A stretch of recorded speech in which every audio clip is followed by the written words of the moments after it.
So hello guys, welcome back to my channel Sinha lifestyle. আজকে আমি চলে এসেছি পার্লারে। দেখতে পাচ্ছ আমার চুলটা অনেক দিন ধরেই তোমরা দেখো একদম মানে বাজে অবস্থা হয়ে গেছে চুলগুলো।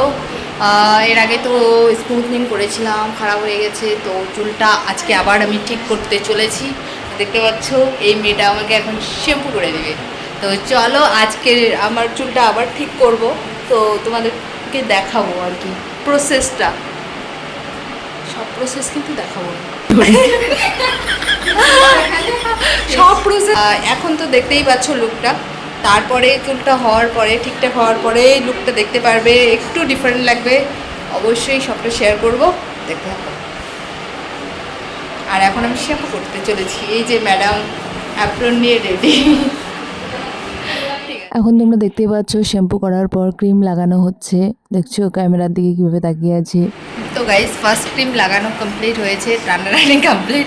এবার সেকেন্ড ক্রিম লাগানো হবে। দেখতে পাচ্ছ এই অসভ্য মেয়ে, এই অসভ্য মেয়ে আমার চুল এমনি খারাপ হয়ে গেছে।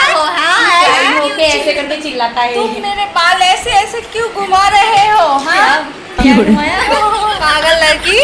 এই যে পাকা চুল। হ্যাঁ हम तो बूढ़ी हो गए, बूढ़ी हो गए। এই দেখতে পাচ্ছ আমি কিন্তু আমার চুলটা করে নিয়েছি। তোমরা যদি পুজোর আগে তোমাদের চুলটা ঠিকঠাক করতে চাও তাহলে অবশ্যই আমার সাথে কন্ট্যাক্ট করতে পারো। কোচবিহারের মেয়েরা কিন্তু বিশাল ঢঙ্গি, দেখতে পাচ্ছ এক একটা এক এক রকমের, বিশাল অত্যাচারী। পলাশবাড়ির মেয়েরা যেরকম অত্যাচারী তার থেকে বেশি অত্যাচারী হচ্ছে কোচবিহারের মেয়েরা। গাইস দেখতে পাচ্ছ এটা হচ্ছে আমার ফাইনাল লুক। আর আমাকে সুন্দর করে সাজিয়ে দিয়েছে এই মেয়েগুলো, এই মেয়েগুলো, এই মেয়েগুলো, এই মেয়েগুলো, এই মেয়েগুলো, এই মেয়েগুলো, এই মেয়েগুলো। डाली মেয়ে না গাইস, এটা হচ্ছে আমাদের বৌদি। নাইটি বৌদি, না না নাইটি বৌদি না, কুর্তি বৌদি। আমাকে এইভাবে বলছো?